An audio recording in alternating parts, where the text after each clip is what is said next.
नकुल विधि को वहाँ से भेज देता है और खुद उसकी बगल में बैठ जाता है। लेकिन सजा क्या बड़बड़ा रही थी उसे समझ में नहीं आ रहा था। वो बस धीरे धीरे बड़बड़ा रही थी, मैंने कुछ नहीं किया, मैंने कुछ नहीं किया। नकुल सोच में पड़ जाता है। अगर ये रिदान की वजह से स्ट्रेस में थी तो उसका नाम लेना चाहिए था, पर ये ऐसा क्यों कह रही है, मैंने कुछ नहीं किया। होश में लाना पड़ेगा इसे। नकुल वहीं रखा पानी हल्का सा उसके चेहरे पर छिड़क देता है। सृजा धीरे धीरे अपनी आंखें खोलती है और इधर उधर देखने लगती है। सृजा, क्या हुआ? तुम यहाँ क्यों बैठे हो? और मैं यहाँ कैसे? नकुल, क्या बड़बड़ा रही थी तुम? क्या नहीं किया तुमने? सृजा को यह सुनते ही रात की सारी बातें याद आ जाती हैं। वो हड़बड़ाते हुए कहती है कि कुछ नहीं किया मैंने, तुम जाओ, मेरा सिर दर्द हो रहा है, तुम मेरी वजह से अपना काम मत छोड़ो। नकुल उसके बदले मिजाज से एकदम हैरान हो जाता है और उससे कहता है, ठीक है, लेकिन दोबारा स्ट्रेस मत लेना। बेहोश हुई पड़ी थी तुम, अभी कृष्ण दवाई ला रहा है, टाइम से ले लेना। सृजा कुछ नहीं कहती है तो नकुल वहाँ से चला जाता है और सृजा सोचने लगती है, ये जिया को कैसे जानता है? और शायद यही सोचते सोचते मैं बेहोश हो गई थी, पर मैंने कुछ नहीं किया है। ये बताना पड़ेगा मुझे नकुल को। पर मुझे एक बार रिधान से भी मिलना है, पता नहीं कैसा होगा वो, कहीं छवि उसकी ज़िंदगी में ना आ गई हो। कुछ देर बाद कृष्ण दवाई नकुल को देता है तो नकुल विधि को आवाज़ लगाकर सब समझा देता है और सृजा को दवाई देने के लिए भेज देता है। विधि चुपचाप वहाँ से सृजा के कमरे में चली जाती है। नकुल, कृष्ण, कल क्या हुआ था? किस बारे में बात कर रहे थे तुम? कृष्ण हैरान होकर, आपको बिल्कुल भी नहीं याद कि कल आपने कितनी ड्रिंक कर ली थी और आप ना जाने क्या क्या बड़बड़ा रहे थे? नकुल, मतलब क्या बोल रहा था मैं? कुछ बड़बड़ा रहा था शायद, याद है तुम्हें? कृष्ण मुस्कुराते हुए, आप कह रहे थे मुझे सृजा से सच्ची में शादी करनी है, वो बहुत अच्छी है। नकुल ये सुनकर झेप जाता है तो कृष्ण कहता है, आपको यहाँ हॉल में पहुँचाकर मैं चला गया था, फिर आपने क्या क्या बोला होगा मुझे नहीं पता। नकुल, तुम यहाँ हॉल में छोड़ गए थे तो मैं अपने कमरे में कैसे पहुँचा? और तो और कोट शूज़ यह सब भी नहीं था, मैं काफ़ी अच्छे से सो रहा था। कृष्ण, कोई और तो था नहीं उस समय, सब जा चुके थे, तो सजा भाभी ही छोड़ कर आई होंगी ना आपको, और उन्होंने ही आपको ठीक से सुला दिया होगा। कृष्ण जानबूझकर भाभी शब्द पर जोर देता है तो नकुल उसको घूरने लगता है। कृष्ण दांत दिखाता है और वहाँ से उठकर चला जाता है। नकुल सिर हिलाता है और सजा के बारे में सोचते हुए अपने कमरे में चला जाता है। नकुल खुद से, कहीं मैंने सजा के सामने नशे में जिया की बात तो नहीं कर दी, शायद वो इस वजह से ऐसे रिएक्ट कर रही हो। और बोल भी तो रही थी, मैंने कुछ नहीं किया। क्या करूं? कैसे पता चलेगा मैंने क्या कहा है उसे? उधर विधि सजा को दवाई देकर रूम से चली जाती है, पर सजा के दिमाग में रात की बात और रिधान ही चल रहा था। उसे समझ में नहीं आ रहा था कि क्या करे। पूरे शरीर में दर्द की वजह से वो बेड से उठ तक नहीं पा रही थी, इसलिए इस हालत में वो उसके ऑफिस तो बिल्कुल नहीं जा सकती थी। नकुल उठकर सजा के कमरे के बाहर जाता है और बाहर से ही उसे देखने लगता है।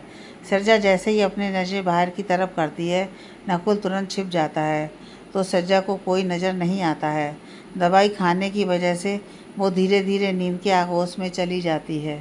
उसके सो जाने के बाद नकुल अंदर आता है और उसके सामने खड़े होकर धीमी आवाज़ में कहता है, मुझे नहीं पता नशे में मैंने तुमसे क्या कहा, और ना ही तुम्हें देखकर लगता है कि तुम किसी को मार सकती हो, पर जो भी हो हमारा एक दूसरे से दूर रहना ही बेहतर है।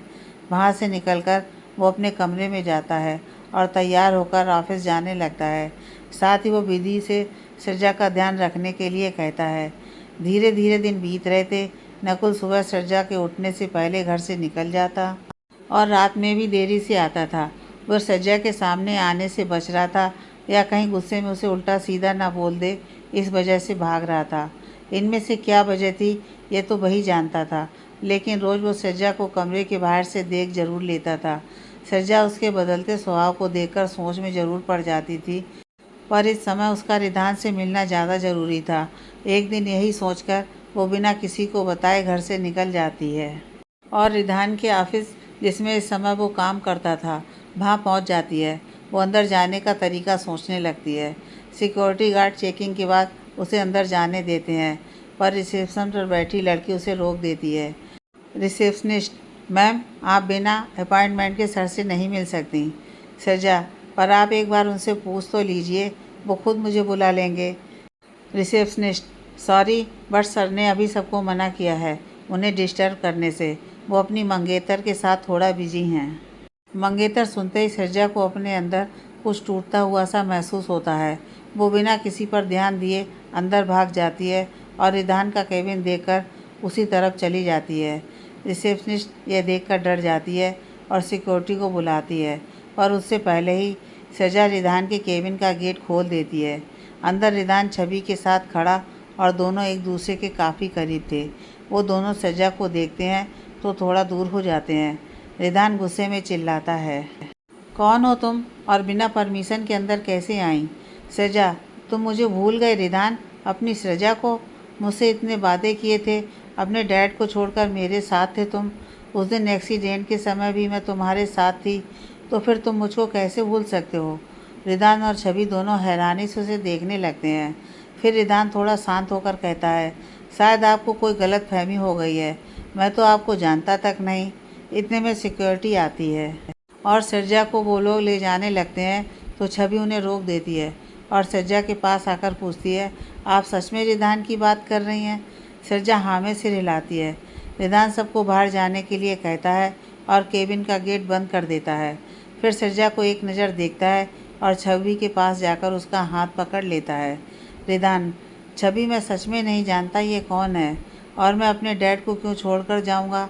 छवि, रिलैक्स रिधान, मुझे तुम पर भरोसा है, पर अगर ये लड़की एक्सीडेंट के बारे में जानती है तो जो वो कहना चाह रही है हमें सुनना चाहिए।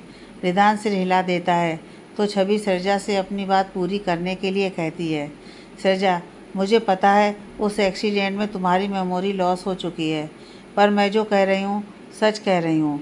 मैं उस दिन तुम्हारे साथ ही थी और ये एक्सीडेंट तुम्हारे पापा ने ही करवाया था मुझे मारने के लिए, और काफ़ी हद तक वो सफल भी हो गए थे। ये सुनते ही वो दोनों आंखें फाड़े सजा को देखने लगते हैं। सजा जैसे ही उन्हें बताती है कि रिधान के पापा ने एक्सीडेंट कराया है, दोनों हैरान होकर एक दूसरे को देखने लगते हैं। रिधान को अचानक से कुछ धुंधला सा दिखाई देता है। वो सिर झटक देता है और सजा से कहता है, दिमाग तो ठीक है ना तुम्हारा, कुछ भी बोलोगी क्या? सजा फीका सा मुस्कुरा देती है। उस मुस्कुराहट के पीछे का दर्द और उसकी आंखों में रिधान के लिए प्यार छवि देख सकती थी, पर वो ऐसे बिना सबूत के भरोसा भी तो नहीं कर सकती थी और ना ही वो रिधान से दूर होना चाहती थी। सजा, दिमाग तो मेरा हमेशा से ठीक है, बस गलती कर बैठी थी तुम जैसे बड़े घर के लड़के से प्यार करके, जिसका हिसाब तुम्हारे पापा ने अच्छे से किया, तुमको ही मुझसे छीन लिया। तुम्हारी गलती नहीं है कि मैं तुम्हें याद नहीं हूँ, क्योंकि तुम्हें दवाइयाँ ही ऐसी दी जा रही हैं कि तुम्हें कभी कुछ याद ना आए। जाहिर सी बात है, अगर मैं तुम्हें याद आ गई तो तुम्हारे पापा का बिजनेस जो ठप हो जाएगा। विश्वास ना हो तो बिना किसी को बताए दूसरे डॉक्टर से अपनी दवाइयाँ चेक करा लेना। अब शायद तुम्हारा प्यार मेरी किस्मत में नहीं है। छवि उसके पास आती है, देखो मैं समझ सकती हूँ तुम्हारी हालत, पर मेरी और रिधान की शादी होने वाली है और तुम अचानक से आकर यह सब कहोगी तो हम कैसे मान लें? सजा, तभी तो कहा दवाइयाँ चेक करा लेना, सब समझ आ जाएगा। मैं उस एक्सीडेंट में मर गई होती अगर नकुल शेखावत ने मुझे ना बचाया होता। चाहो तो 2 महीने पहले की कंप्लेन देख लेना पुलिस स्टेशन में, वहाँ भी तुम्हारा नाम है रिधान और मैं तुम्हें छुड़वाने गई थी। तो उस कंप्लेन में मेरे साइन भी हैं और बहुत बहुत बधाई नई ज़िंदगी के लिए। फिर छवि की तरफ देखकर कहती है, तुम्हारे पापा को भी शायद सब मालूम हो, पूछ लेना चाहे तो। और रिधान का ध्यान रखना। जानती हूँ तुम लोगों को भरोसा नहीं हो रहा मेरी बातों पर, क्या करूँ, कोई सबूत नहीं है मेरे पास। सब कुछ उस एक्सीडेंट में खो चुकी हूँ मैं। लेकिन हाँ, रिधान का वो घर सनशाइन कॉलोनी में अगर अभी तक सही सलामत होगा तो वहाँ तुम्हें ज़रूर कुछ मिल सकता है, पर मुझे उम्मीद नहीं है। शायद तुम्हारे पापा ने तुमसे धोखे से साइन कराकर वो भी बेच दिया होगा। रिधान का सिर भारी होने लगता है यह सब सुनकर। उसे यकीन नहीं हो रहा था इतना बड़ा खेल रचा गया है। अचानक से कुछ धुंधली यादें उसे दिखने लगती हैं और चक्कर आने की वजह से वो लड़खड़ा जाता है। उसे लड़खड़ाते देख छवि और सजा दोनों ही आगे बढ़ती हैं, पर सजा छवि को देखकर अपने कदम पीछे ले लेती है और अपने आंसू पोंछते हुए वहाँ से भाग जाती है। उसके जाते ही रिसेप्शनिस्ट मिस्टर राजीव को कॉल करती है और सज्जा के आने के बारे में बता देती है। मिस्टर राजीव कुछ नहीं कहते और कॉल कट कर देते हैं। उन्हें कोई टेंशन नहीं थी क्योंकि वो जानते थे रिदान इन सब बातों पर भरोसा ही नहीं करेगा और याद उसे कुछ आने वाला नहीं है। उनके मुंह पर तिरछी मुस्कान आ जाती है। छवि रिदान को सोफे पर बैठा देती है और पानी का गिलास देते उससे पूछती है, तुम ठीक तो हो ना? रिदान हाँ में गर्दन हिला देता है और छवि की तरफ देखता है। उसकी आंखें नम थीं। क्या वो लड़की सच कह रही थी? पापा ने मेरे साथ ऐसा किया है और मैं उससे प्यार पर मैं तो तुमसे प्यार करने लगा हूँ छवि, सच में, और मैं तुमसे अब दूर नहीं जाना चाहता। छवि उसे गले लगा लेती है और सिर सहलाते हुए कहती है, कुछ नहीं हुआ है और ना ही हम अलग हो रहे हैं। और मान लो वो लड़की सजा तुम्हारी लाइफ में थी तो वो तुम्हारा पास्ट था, तुम्हारा प्रेजेंट और फ्यूचर मैं हूँ, और उसकी बातें सच हैं या झूठ यह तो हम पता कर लेंगे। पर तुम किसी से कुछ नहीं कहोगे, अपने पापा से भी नहीं। रिदान बिना कुछ कहे उसकी बातें सुन रहा था। छवि कुछ सोचती है और उससे पूछती है, तुम्हारे पास वो दवाइयाँ हैं अभी इस वक्त जो तुम्हें दी जा रही हैं? रिदान टेबल की तरफ देखता है और इशारा करके कहता है, वो रखी हैं, यही दवाइयाँ खा रहा हूँ फ़िलहाल मैं। छवि ठीक है, अभी नहीं खाओगे तुम, मैं जा रही हूँ एक हॉस्पिटल पता करके आती हूँ क्या सच है क्या झूठ है, तब तक तुम ऑफिस का काम करो। रिधान मैं भी चलता हूँ ना, अकेले क्यों जा रहे हो? छवि नहीं, हमारे पापा हम पर हर वक्त नज़र रखते हैं ऐसा मुझे लगता है, लेकिन मैं सोचती थी कि उनके कई दुश्मन होंगे इस वजह से, पर क्या रीज़न है पता नहीं, और अगर हम साथ में जाएंगे तो शक होगा, इसलिए तुम यहाँ रुको, काम ख़त्म करो, मैं जाती हूँ और जो पता लगेगा सच सच बता दूँगी। मुझ पर भरोसा कर सकते हो, मैं बड़े घर की बिगड़ी हुई लड़की नहीं हूँ। यह कहकर वो मुस्कुरा देती है तो रिधान भी मुस्कुरा देता है और उसे संभल कर जाने के लिए कहता है। छवि सिर हिलाती है और वहाँ से चली जाती है। बाहर निकलकर वो कैब बुक करती है और ड्राइवर को लाइफ केयर हॉस्पिटल चलने के लिए कहती है। वो हॉस्पिटल पहुँचती है और रिसेप्शन पर किसी डॉक्टर के बारे में पता करती है। इतने में नकुल भी वहाँ आ जाता है और उसको देखते ही सब आपस में बातें करने लगते हैं। छवि की नज़र भी उस पर जाती है। स्टाफ की बातों में उसे सरजा का नाम भी सुनाई देता है। वो इस समय कुछ पूछना नहीं चाहती थी तो सबको इग्नोर कर देती है। नकुल बिना किसी की तरफ ध्यान दिए उस डॉक्टर के कैबिन में चला जाता है जिनसे सरजा का ट्रीटमेंट हो रहा था। छवि उन सबकी बातों से परेशान हो चुकी थी, इसलिए थोड़ा तेज़ आवाज़ में कहती है, अगर बातें हो गई हों तो क्या आप डॉक्टर प्रशांत का कैबिन बताएंगी? रिसेप्शनिस्ट झेप जाती है और उसी कैबिन की तरफ इशारा कर देती है जहाँ नकुल गया था। रिसेप्शनिस्ट आप थोड़ा वेट कीजिए, जब नकुल सर बाहर आ जाएंगे तब आप अंदर जा सकती हैं। नकुल नाम सुनते ही छवि को कंफर्म हो जाता है कि यह लोग उसी सरजा की बात कर रहे थे जो आज उनसे मिली थी, क्योंकि उसने बताया था कि उसकी जान नकुल ने ही बचाई है। पर यह यहाँ क्या कर रहा है? छवि सिर हिलाती है और केबिन के सामने लगी चेयर्स पर बैठ जाती है। अंदर नकुल डॉक्टर प्रशांत से सरजा के बारे में पूछता है तो डॉक्टर उससे कहता है वो बिल्कुल ठीक हैं, बस उनको दवाई रेगुलर दीजिए और कोशिश कीजिए वो ज़्यादा स्ट्रेस ना लें क्योंकि मेंटली ठीक होने में टाइम लग जाता है। छवि डॉक्टर प्रशांत के केबिन से बाहर बैठकर इंतज़ार करने लगती है और अंदर नकुल डॉक्टर से सरजा की हेल्थ के बारे में सब कुछ पूछ लेता है और हाथ मिलाकर बाहर आ जाता है। बाहर आते ही उसकी नज़र सामने बैठी छवि पर जाती है, जिसे देखकर वो थोड़ा हैरान हो जाता है, पर अगले ही पल वो अपने चेहरे के भाव को पहले जैसा कर लेता है और चला जाता है। छवि उसे जाते हुए देखती है और फिर नॉक करके केबिन में चली जाती है। डॉक्टर उसे बैठने का इशारा करते हैं तो छवि मुस्कुराकर बैठ जाती है और उनसे कहती है, एक्चुअली मुझे आपके बारे में मेरी एक फ्रेंड ने बताया था और मुझे आपसे एक दवाई के बारे में पूछना था। क्या आप पता करके बता सकते हैं यह दवाई किस लिए दी जाती है? प्रशांत जी, आपके पास वो दवाइयाँ हों तो प्लीज़ मुझे दीजिए, मैं आपको चेक करके बताता हूँ। छवि अपने बैग से दवाइयाँ निकालकर डॉक्टर को दे देती है। डॉक्टर सारी दवाइयाँ देखते हैं और हैरान होकर उससे कहते हैं, यह दवाइयाँ आपको किसने दी और किसको दी जा रही हैं ये दवाइयाँ? छवि एक्चुअली मेरे मंगेतर का कुछ टाइम पहले एक्सीडेंट हुआ था जिसमें सिर पर चोट लगने की वजह से उसकी मेमोरी लॉस हो चुकी थी, तो डॉक्टर ने उन्हें ये दवाई दी थी, पर कोई असर नहीं हो रहा था। तो मैंने सोचा एक बार इन दवाइयों के बारे में पता लगा लूँ। डॉक्टर प्रशांत, देखिए मिस, ये दवाइयाँ ठीक नहीं हैं, हालत और ज़्यादा ख़राब करती हैं। इनसे उन्हें कुछ याद नहीं आएगा, बल्कि वो सब कुछ पूरी तरह से भूल जाएंगे। और मुझे समझ में नहीं आ रहा है कि कोई डॉक्टर इन दवाइयों को दे भी कैसे सकता है। ये दवाइयाँ ऐसे ही किसी को नहीं दी जा सकती हैं। यह सुनते ही छवि हैरान हो जाती है और उसे भरोसा हो जाता है सृजा सच कह रही थी। Chhavi, thank you so much doctor. क्या आप इनकी जगह सही दवाइयाँ दे सकते हैं? मैं आपको आपकी फ़ीस दे दूँगी। डॉक्टर प्रशांत, ज़रूर, आपको मैं दवाइयाँ लिख कर दे देता हूँ, आप स्टोर से ले लीजिएगा। छवि उनकी बात से सहमत होती है तो डॉक्टर एक पेपर पर दवाइयाँ लिखकर उसको दे देते हैं। छवि वो पेपर लेती है और उनकी फ़ीस उन्हें दे देती है। वो अपनी जगह से उठने लगती है, तभी कुछ सोचकर वापस बैठ जाती है और डॉक्टर से कहती है, अगर आपको ऐतराज़ ना हो तो एक बात पूछ सकती हूँ?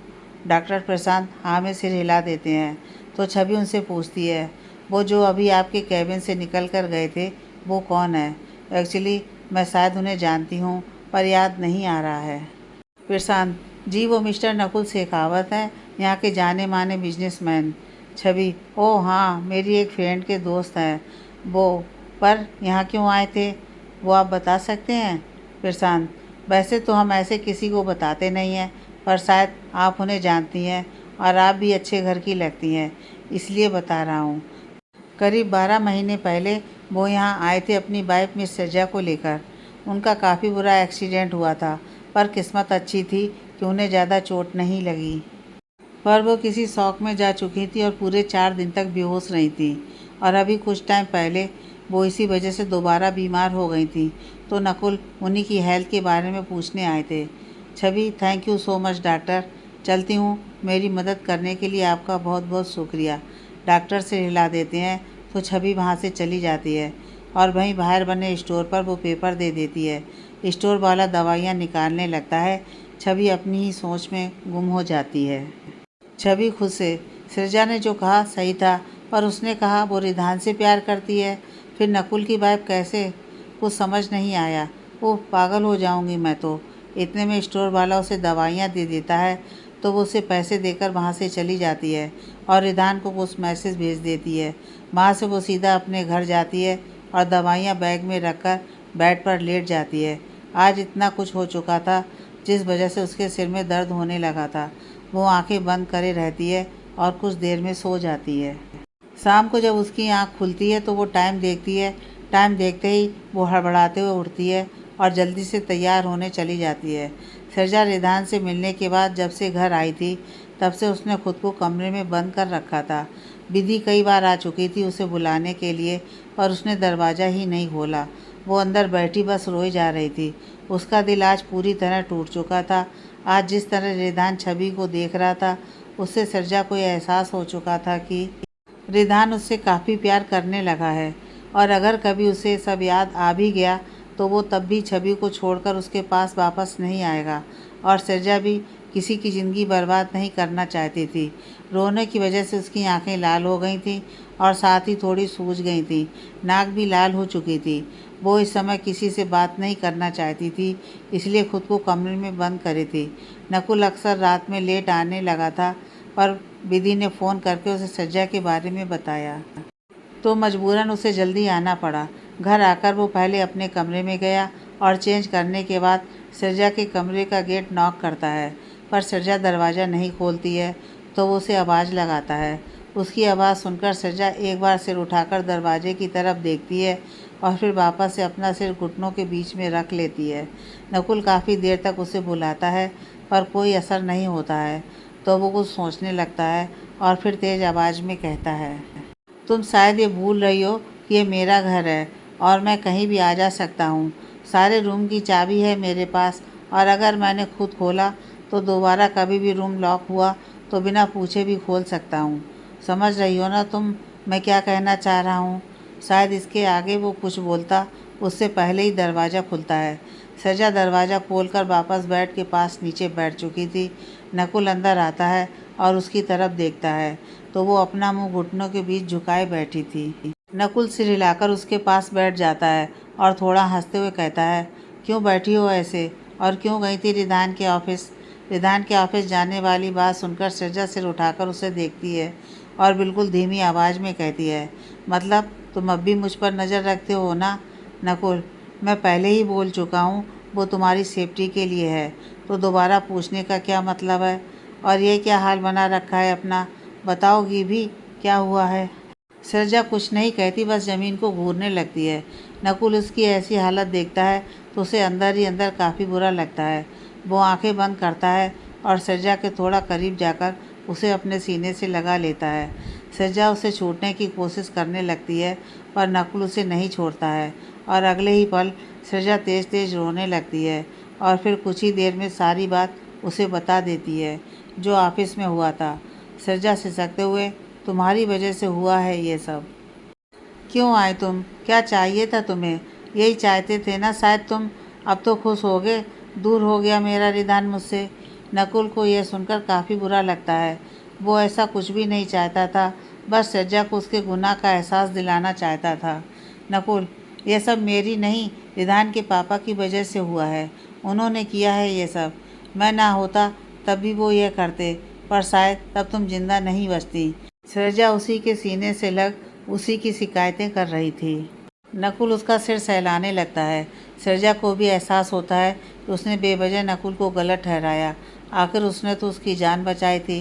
नकुल, जो तुम्हारा होता है ना, वो तुमसे दूर नहीं जा सकता, चाहे कुछ भी हो जाए। शायद रिदान और तुम्हारा साथ किस्मत में था ही नहीं, इसलिए ये सब हुआ। इन चीज़ों में तुम खुद को क्यों पीस रही हो?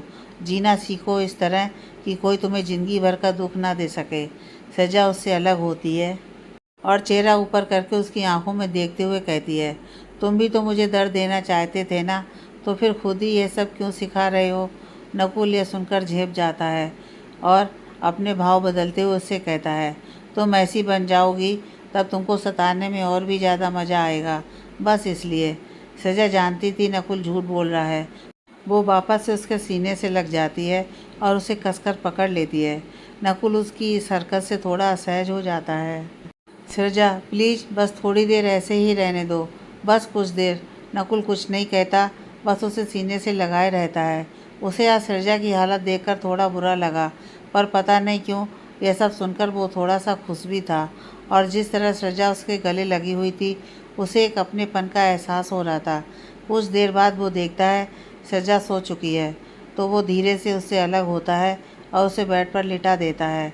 फिर कुछ देर उसके चेहरे को देखता है और जाने ही लगता है, पर वो पलटकर वापस उसके पास आता है और उसके माथे पर हल्के से किस कर देता है और धीमी आवाज़ में सॉरी बोलकर वहाँ से निकल जाता है। उसी समय रॉयल्स होटल में रिदान बैठा बार बार घड़ी की तरफ देख रहा था, साथ ही बीच बीच में फ़ोन चलाने लगता। उसको देखकर लग रहा था जैसे किसी का इंतज़ार कर रहा हो। तभी सामने से आती छवि पर उसकी नज़र जाती है तो वो एकटक छवि को देखने लगता है। उसने रॉयल ब्लू का सूट पहना हुआ था जिसमें वो बहुत प्यारी लग रही थी। वो रिदान के सामने आकर बैठ जाती है, पर रिदान बाबू तो उन्हें निहारने में ही खोए हुए थे। छवि उसका नाम पुकारती है, पर रिदान को कोई होश ही नहीं था। तो वो बाहर रखा पानी थोड़ा सा हाथ में लेती है और उसके ऊपर फेंक देती है। रिदान एकदम से हड़बड़ा जाता है तो छवि हंसने लगती है। रिदान उसे घूरता है तो वो मासूम सा चेहरा बना लेती है। रिदान, बहुत देर कर दी तुमने आने में। खैर ये बताओ, कुछ पता चला? छवि की हंसी एकदम गायब हो जाती है। वो सीरियस होकर कहती है, हाँ सृजा बिल्कुल सही कह रही है, वो दवाइयाँ गलत है। फिर अपने बैग से कुछ दवाइयाँ निकाल कर उसको देती है। ये दवाइयाँ लेना, ये सही हैं, और मैंने उन्हीं बॉटल्स में नई दवाइयाँ डाल दी हैं जिससे कोई ध्यान ना दे। मैंने वहाँ नकुल शेखावत को देखा और उसके डॉक्टर से बात करने पर पता चला जब तुम्हारा एक्सीडेंट हुआ था उसी समय सृजा का भी एक्सीडेंट हुआ था। तो वो शायद सही कह रही हो कि तुम उसके साथ ही थे। उसका ट्रीटमेंट अभी वहीं चल रहा है क्योंकि वो मेंटली शॉक की स्टेट में है। लेकिन एक बात बहुत अजीब पता चली, सृजा नकुल की वाइफ है, पर वो कह रही थी कि तुमसे प्यार करती है, तो उसने नकुल से शादी कैसे की? रिदान का दिमाग कितनी सारी बातें सुनकर घूमने लगा था और जब उसे पता चला सृजा और नकुल की शादी हो चुकी है सारी बातें उसकी समझ से बाहर जाने लगीं। रिधान, आखिर ये चल क्या रहा है? कुछ समझ में नहीं आ रहा है। एक एक्सीडेंट की वजह से क्या क्या हुआ ये अभी तक ठीक से पता नहीं चला। छवि, और तुम्हारे पापा ने यह सब क्यों किया वो भी नहीं पता, लेकिन पता तो करना पड़ेगा। मैं अपने रिश्ते की शुरुआत अच्छी चीज़ों से करना चाहती हूँ, इन सब अजीब हालातों में नहीं। रिधान उसके हाथ पर अपना हाथ रख देता है। हाँ, ऐसा ही होगा। जो कुछ हो चुका है वो पास्ट था। जब से तुम मेरी ज़िंदगी में आई हो ना, तुमने इस ज़िंदगी को बहुत खूबसूरत बना दिया है। बिना कहे सब समझ लेती हो। अकेला पढ़ता हूँ तो सामने हाजिर रहती हो। मतलब चंद दिनों में मेरी ज़िंदगी बदल दी है तुमने। छवि उसकी बातें सुनकर मुस्कुरा देती है और उसके हाथ के ऊपर अपना दूसरा हाथ रख देती है। वादा करो, जो भी हो जाए तुम मुझसे दूर नहीं जाओगे। रिधान, कभी नहीं, लेकिन अभी कुछ खा लें, बहुत भूख लगी है। छवि सिर हिला देती है तो रिधान खाना ऑर्डर करता है और दोनों दिन भर की सारी बातें भूलकर आपस में एक दूसरे की बातें करते हैं बस। नकुल खिड़की पर खड़ा होकर सारी बातें सोचने लगता है जो को सिरजा ने उससे कहा। वो यहाँ उसे परेशान करने के लिए ही तो लाया था, और अब जब वो सच में परेशान हो रही है, दर्द में है, तो उसे अच्छा नहीं लग रहा। वो वहीं खड़ा यही सब सोचता रहता है। तभी पीछे से क्रस की आवाज़ आती है। बॉस, अंदर आ जाऊँ? नकुल बिना मुड़े कहता है। तुम्हें पूछने की ज़रूरत नहीं है क्रस, तुम मेरे भाई जैसे हो। मैं तुम्हें अपनी कंपनी में पार्टनर बनाना चाहता था, पर यह तुम्हारी मर्जी थी सिक्योरिटी हेड बनने की, और मैंने हमेशा कहा है इतनी फॉर्मेलिटी करने की ज़रूरत नहीं है। अब आ जाओ। क्रस मुस्कुराते हुए अंदर आ जाता है और उसकी बगल में ही खड़ा हो जाता है। एक बार उसकी तरफ देखता है, फिर खुद भी बाहर देखते हुए कहता है, जब मेरे साथ कोई नहीं था आप खड़े थे, बस इसलिए आपकी बहुत इज्जत करता हूँ और चाहता हूँ आप हर मुसीबत से दूर रहें, बस इसलिए ये पोजीशन चुनी थी। नकुल, कोई बात नहीं, बताओ कुछ बात है क्या? क्रस, नहीं, बस ऐसे ही आया था। आप बताओ, क्यों इतने परेशान हो, क्या सोच रहे हो? नकुल, कुछ खास नहीं। तुमने बताया था सिरजा रिधान के ऑफिस गई है, तो आने के बाद से उसने खुद को कमरे में बंद कर रखा था। और भी काफ़ी बातें हुई हैं उन दोनों के बीच। छवि भी थी वहाँ, और आज लाइफ केयर हॉस्पिटल में भी दिखी थी, लेकिन सिरजा की उम्मीदें टूट चुकी हैं कि रिधान अब उसके पास आएगा। क्रस, छवि डॉक्टर प्रशांत से मिलने ही गई थी।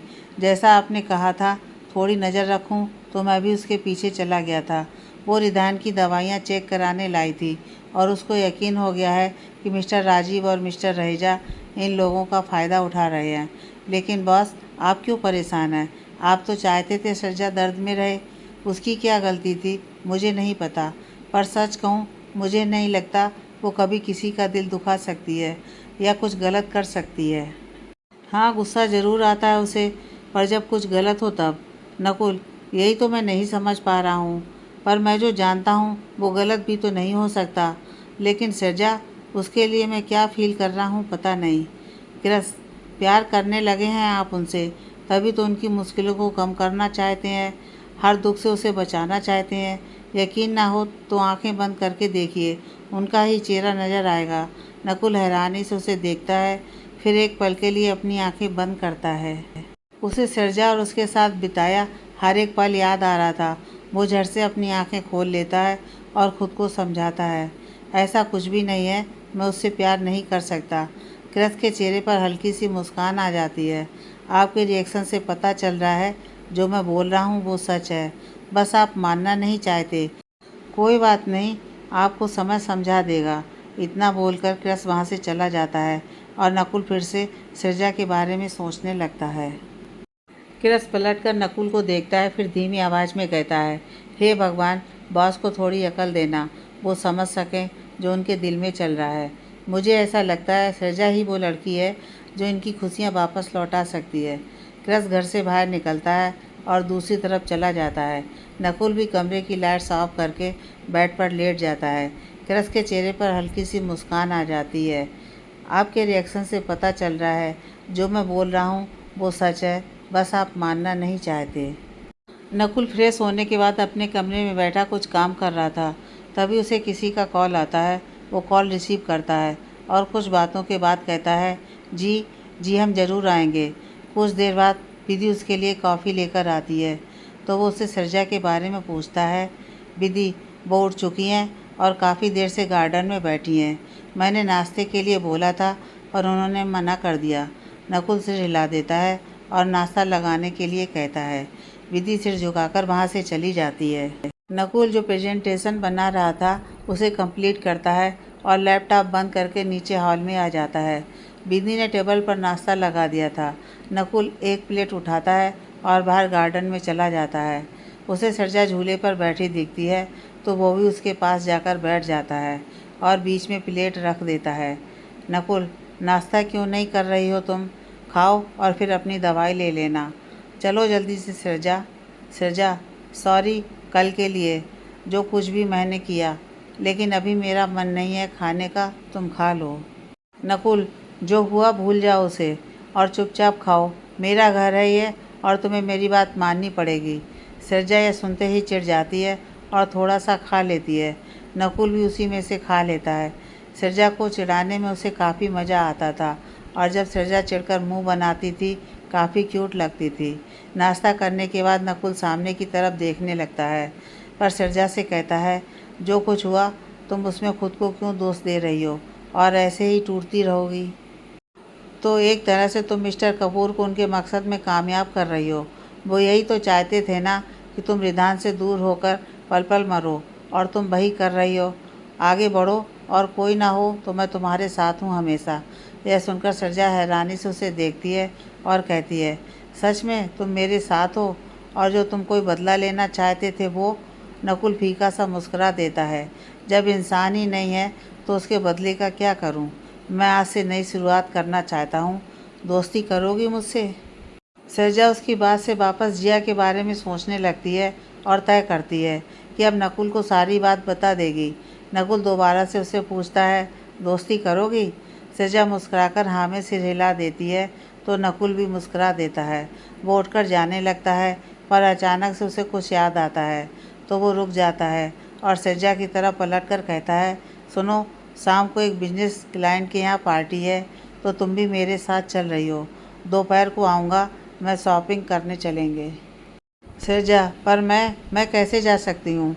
मैं तो किसी को जानती भी नहीं। तुम अकेले चले जाओ ना। नकुल, नहीं, तुम चल रही हो और मैं तो रहूँगा ना तुम्हारे साथ, और तुम्हें भी अच्छा लगेगा।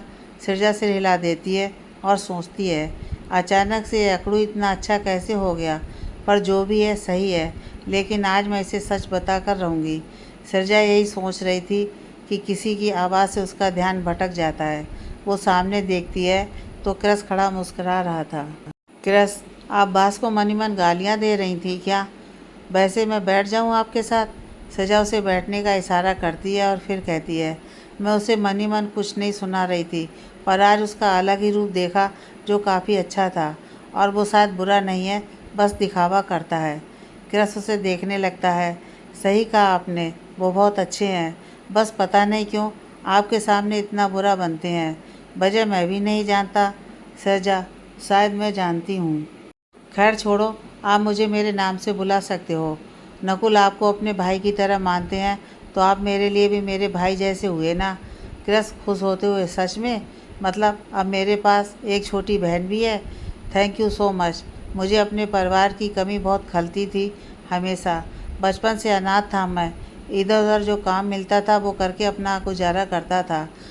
फिर एक दिन निशा आंटी मिली, नकुल की मम्मी, और उन्हें मुझे देखकर काफ़ी बुरा लगा। इसलिए वो मुझे अपने घर ले आई और बेटे जैसा प्यार दिया। नकुल ने भी हमेशा मुझे बहुत प्यार दिया, बिल्कुल एक भाई जैसे। पर उसके पापा और उसकी बहन को मेरा यहाँ आना पसंद नहीं आया। नकुल के पापा काफ़ी बुरे किस्म के इंसान थे। गुस्से में निशा माँ पर हाथ तक उठा देते थे। नकुल उन्हें पसंद नहीं करता था और नकुल की बहन जिया को भी उन्होंने अपनी तरह बना लिया था, जिद्दी और घमंडी। लेकिन फिर भी नकुल उससे बहुत प्यार करता था, पर जिया उसे अपना भाई नहीं मानती थी। उसे बस जो चाहिए होता वो कैसे भी करके ले लेती थी। कुछ साल बाद जिया अपने पापा के साथ कहीं और शिफ्ट हो गई और इस घर में सिर्फ निशामा, मैं और नकुल रह गए थे। नकुल खुश था, उसके पापा यहाँ से चले गए और अब उसकी माँ को कोई परेशान नहीं करेगा। लेकिन निशा आंटी बहुत ज़्यादा अच्छी थी। उनसे देखा नहीं गया कि उनकी बेटी और पति यहाँ से चले गए हैं। वो धीरे धीरे बीमार होने लगी थी, लेकिन उन दोनों को कोई फ़र्क नहीं पड़ा। जिया बड़े होते होते और ज़्यादा ज़िद्दी और घमंडी हो गई। उसने अपने पापा का बिजनेस भी संभाल लिया था। उसके पापा को कैंसर था, जो एकदम लास्ट में पता चला था। इस वजह से कुछ दिन में वो चल बसे। नकुल ने सारी चीज़ें संभाली। जिया को तो कोई ख़ास फ़र्क नहीं पड़ा। फिर उसे कोई पसंद आ गया। नकुल को कुछ पता नहीं चल पाया था। पता चला तो बस यह कि जिया अब इस दुनिया से जा चुकी है। उसने पता करवाया, लेकिन मुझे नहीं पता चला कि जिया के साथ क्या हुआ। इन्हीं सब चीज़ों में निशा माँ और ज़्यादा बीमार हो गई और एक दिन वो भी चली गई। नकुल पर एकदम से दुखों का पहाड़ टूट पड़ा था। बस तब हम दोनों ही एक दूसरे का सहारा थे। वो चाहता था मैं उसके साथ कंपनी ज्वाइन करूं, पर मैं उसकी सेफ्टी चाहता था, क्योंकि बिजनेस वर्ल्ड में बहुत दुश्मन होते हैं, इसीलिए मैंने ये सब चुना। फिर वो खामोश हो जाता है तो सजा उसके बोलने का इंतज़ार करने लगती है। क्रस उसकी तरफ देखकर कहता है, प्लीज़ सिरजा, उसे अकेला मत छोड़ना। शायद अब तुम उसकी लाइफ में काफ़ी इम्पोर्टेंट हो चुकी हो, और वो क्या फील करता है यह वो खुद ही बताए तो बेहतर है। बस एक ही बात कहूँगा, उसे और दुखी मत करना। सिरजा सिर हिला देती है। क्रस उसके सिर पर हाथ फेरता है और नकुल के पास जाने लगता है। नकुल अपने कमरे की खिड़की से उन दोनों को ऐसे साथ देखकर जल भुन रहा था। सिरजा जो क्रस ने बताया वो सब सोचने लगती है और खुद से कहती है, मतलब जिया नकुल की बहन थी। अब तो जो मैं बताना चाहती हूँ वो सच जानना नकुल के लिए बहुत ज़्यादा ज़रूरी हो गया है। कृष्ण नकुल के पास पहुँचता है तो नकुल को एहसास हो जाता है उसके आने का। वो अब भी सृजा की तरफ देखते हुए कृष्ण से कहता है, आ गया अपनी सृजा जी से बातें करके। कृष्ण को हंसी आने लगती है। उसके रिएक्शन पर वो कंट्रोल करता है और नकुल को चिढ़ाने के अंदाज में कहता है, हाँ यार, बहुत अच्छी हैं वो, कितने अच्छे से प्यार करती हैं। नकुल गुस्से से उसे घूरता है तो कृष्ण हंसने लगता है। नकुल उसके ऐसे हंसने पर हैरान हो जाता है तो कृष्ण हंसते हुए उसके पास आता है और उसके कंधे पर हाथ रखकर कहता है, यार अपनी शक्ल देख शीशे में, कैसे जल कुकड़ा बना हुआ है। बहन जैसी है वो मेरी, उल्टा सीधा मत सोच। और एक बात जो दिल में है वो बता दे जाकर सृजा को, कहीं देर ना हो जाए। आगे की कहानी नेक्स्ट पार्ट में।